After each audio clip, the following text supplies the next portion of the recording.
They call me Elena Park. I've worn that name for 2 years now, and it fits well enough that even I almost believe it's mine. My professors think I'm the model student, quiet, punctual, responsible. My friends say I'm the dependable one. I smile when they say that, because it's safer than correcting them. But the truth is, I'm not dependable. I'm just careful. Careful enough to erase every trace of who I used to be. The first week of the semester always smells like change, fresh notebooks, new faces, and coffee strong enough to fuel a revolution. I like the anonymity of it all. In college, people reinvent themselves every day. I just did it more literally. My mornings follow a pattern: walk across campus before sunrise, take the long route through the courtyard, sit in the back of lecture halls, keep conversations short. I've learned that being friendly but forgettable is an art form. You give just enough of yourself for people to like you, but never enough for them to know you. That was working perfectly until he showed up. His name is Noah Lin. Transfer student. Tall, quiet, the kind of person who seems to see too much. He sits 2 rows ahead of me in sociology, always with that unreadable expression like he's watching a movie no one else can see. Last week, after class, he stopped me by the stairs. "You're in Dr. Patel's section, right?" he asked, tone casual, eyes sharp. I nodded. "Yeah. Why?" "You look familiar," he said. "Have we met before?" My heart froze. I felt it in my fingertips. I managed to laugh it off, telling him I just have one of those faces. He smiled, just slightly, but his gaze lingered too long. I walked away fast, but his question hasn't left me since. That night, I lay awake staring at the ceiling of my dorm room, tracing cracks in the plaster like escape routes. Maybe it was nothing. Maybe I'm paranoid. But paranoia has kept me alive this long. When I changed my name, I promised myself never to look back. Never to speak of what happened before. Never to let anyone get close enough to ask why. But the past has a strange way of finding you. It doesn't knock, it just slips in through the cracks you didn't notice were open. 2 days later, I found a folded note in my locker. No name, no signature, just a single sentence written in neat, slanted handwriting. "I know who you are." The paper trembled in my hand.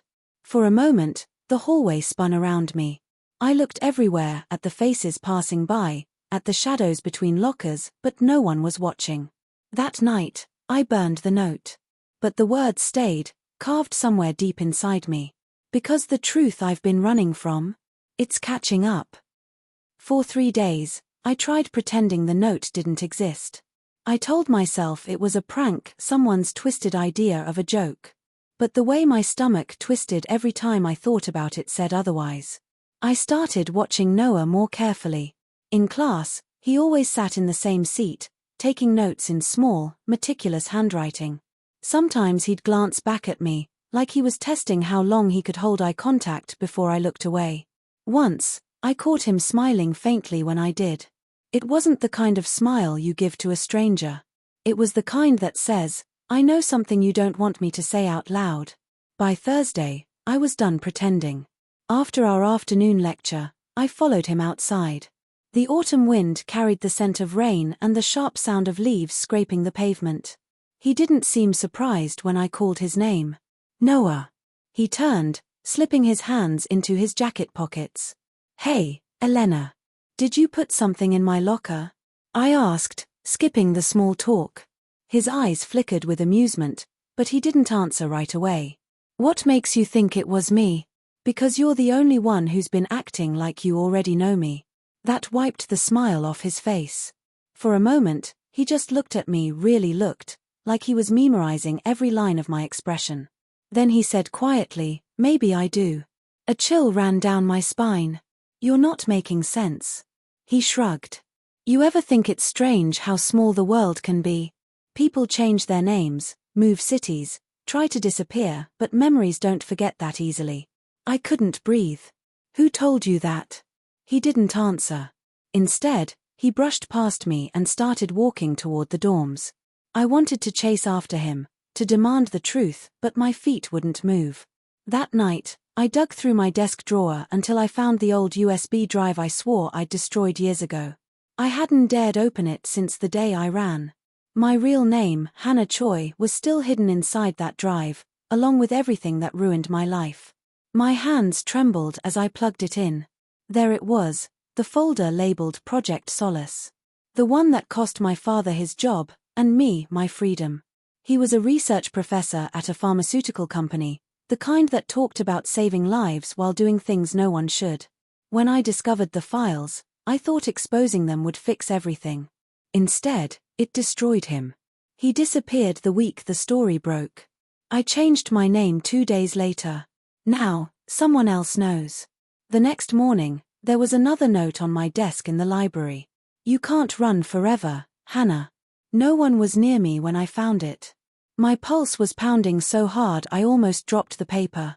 I scanned the rows of students, laptops open, pens scratching, lives moving forward like nothing was wrong. But for me, everything was wrong. Because Noah wasn't a stranger anymore. He was the ghost of the life I thought I'd buried. I didn't sleep that night. Every time I closed my eyes, I saw his face in the dark, calm, unreadable, waiting for me to make the next move. By morning, I was done being afraid. When I reached the courtyard before class, he was already there, sitting on a bench beneath the ginkgo trees. The yellow leaves fell around him in slow motion, catching the weak sunlight. He looked up as if he'd known I was coming. "We need to talk," I said. He nodded, as if he'd been expecting those exact words. "I know." We walked to the back of the library, where no one ever went, the old archives section that smelled like dust and secrets. My heart was pounding, but my voice stayed steady. "Tell me who you are. Tell me why you know my name." He studied me for a moment. "You really don't remember me, do you?" My breath caught. "What are you talking about?" He leaned against the table, arms crossed. 3 years ago, your father's company ran a clinical trial on a new drug. My mother was one of the patients. It felt like the floor gave way under me. My throat closed. "Noah, I didn't." "She died," he said quietly. "They called it a complication. But when the whistleblower report came out, I saw your name buried in the documents. Hannah Choi, daughter of Chief Researcher Minho Choi. I memorized it." I couldn't speak. The room seemed to tilt around me. "I wanted to hate you," he continued. "I wanted to find you and make you feel what I felt. But then I met you here, and you weren't what I expected. You were kind, sad, careful, like someone carrying a ghost." My voice finally broke through the haze. "You think I wanted that to happen? You think I wasn't destroyed by it too?" "I don't know what to think anymore," he said, his voice raw. "I just know the past isn't finished with either of us." Silence stretched between us. Outside, a bell rang for the next class, but neither of us moved. I wanted to scream, to run, to vanish all over again. But something inside me was tired, so tired of pretending. "What do you want from me?" I asked softly. His eyes met mine. "The truth." I laughed, a broken sound. "Truth doesn't fix anything. It just ruins what's left." He stepped closer, lowering his voice. "Maybe it's the only thing that can set you free." For a moment, something almost gentle passed between us, a strange connection forged out of grief and guilt. I hated him for knowing me, for dragging me back into the darkness I'd buried. But I also couldn't look away. As I left the library, I felt something shift. The secret I'd carried alone wasn't mine anymore. Someone else held a piece of it now, someone who had every reason to destroy me. That night, I deleted my fake ID documents, every backup of Elena Park. It was time to stop hiding. Because if the past was coming for me, I'd rather face it than run again. But as I shut my laptop, a new email popped up from an unknown address. The subject line froze my blood. "Meet me at the old science building. Midnight. Or the world will know who you really are." Midnight feels different when you're walking toward something you might not survive. The campus was nearly silent, just the wind scraping across the courtyard, the hum of distant streetlights, and my heartbeat pulsing behind my ribs like a trapped animal. The old science building stood at the edge of campus, abandoned since the fire 5 years ago. Most students avoided it, the doors were chained, the windows cracked, and the walls carried stories no one wanted to believe. It was the perfect place to meet a ghost, or make one. I didn't tell anyone where I was going. Who would I tell? The perfect student doesn't sneak out at night with a secret burning her chest. The back door was slightly open. Someone had cut the chain. I slipped inside. The air was cold and smelled faintly of chemicals and mold. My phone flashlight caught dust swirling like ash in the dark. "Noah!" I called softly. My voice came back to me, hollow. "I didn't think you'd come," a voice answered. But it wasn't Noah's. From the shadows stepped Dr. Patel, my sociology professor. His glasses caught the light, reflecting an almost metallic glint. My stomach turned cold. "Professor." He smiled thinly. Or should I say, Hannah Choi? The sound of my real name in his mouth made me freeze. "How do you know that?" He took a slow step forward. "I was part of Project Solace, too. I recognized you the moment I saw your transfer records. You have your father's eyes." My knees nearly buckled. "You worked with him?" "I did more than that," he said. "I helped cover the fallout when the trials went wrong. When you leaked those files, I lost everything. You ruined a lot of lives, Hannah." "I didn't leak them," I said, my voice trembling. "I only tried to stop him from." He raised a hand, silencing me. "Your father's gone. There's no one left to take the blame but you." Something shifted behind him, a sound of a footstep. Then another voice. "She's not the only one who deserves blame." Noah stepped out of the dark, eyes sharp, jaw clenched. "You were the one who altered the data, weren't you? You signed off on fake trial reports." Dr. Patel didn't flinch. "You think you understand what happened? That company was bigger than either of you can imagine. Someone had to make sacrifices." Noah's hand trembled. My mother was not a sacrifice. The silence that followed was unbearable. I could feel something breaking between all three of us, truth, lies, fear, everything tangled together. "Why bring me here?" I whispered. Dr. Patel's smile returned, brittle.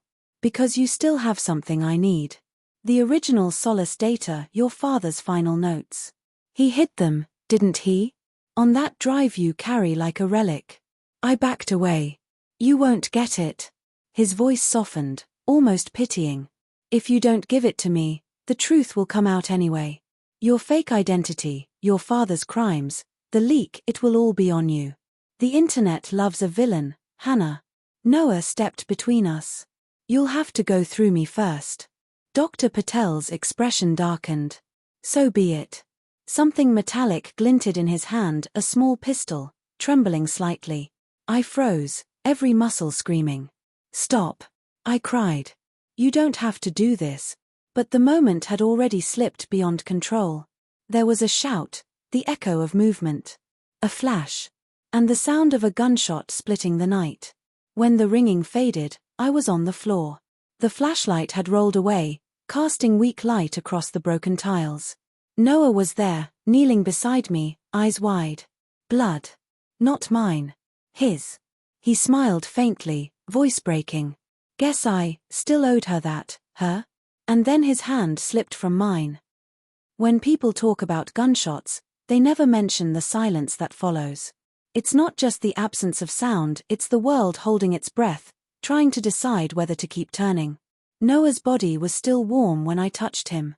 His blood soaked through my fingers, hot and real, spreading across the cracked tiles.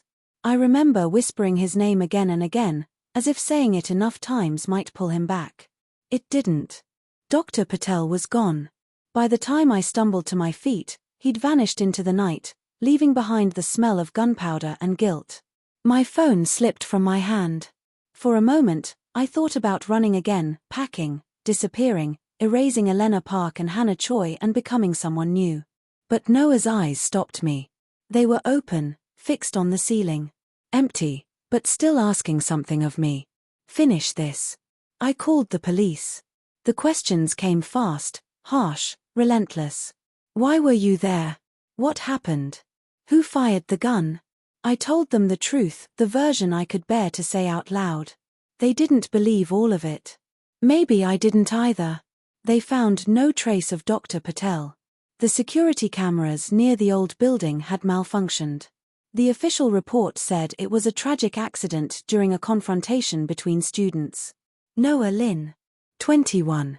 Cause of death, gunshot wound to the chest. The story ended there for them. But not for me. Classes went on as if nothing had happened. Professors offered condolences, students whispered behind my back, and campus life folded itself neatly over the bloodstain like a fresh sheet. But underneath, the stain was still there. I couldn't sit in class without seeing him in that empty seat. Couldn't walk across campus without feeling someone's eyes on me. The perfect student, the girl with the fake smile, was gone. 2 weeks later, I received another email. No subject line, no text, just an attachment, a video file. It was security footage from the night of the shooting. The timestamp showed midnight. The camera faced the side entrance of the old science building. I watched as Dr. Patel appeared on screen, dragging a bag. Not a gun. A bag. Heavy. He loaded it into a car and drove off. Then another figure entered the frame, a man in a dark coat, watching. Not police. Not a student. Someone else entirely. A message flashed across the screen at the end. You were never the only one hiding. My blood went cold. Whoever sent it wanted me to know that the story wasn't over. That Noah had died for a truth bigger than either of us.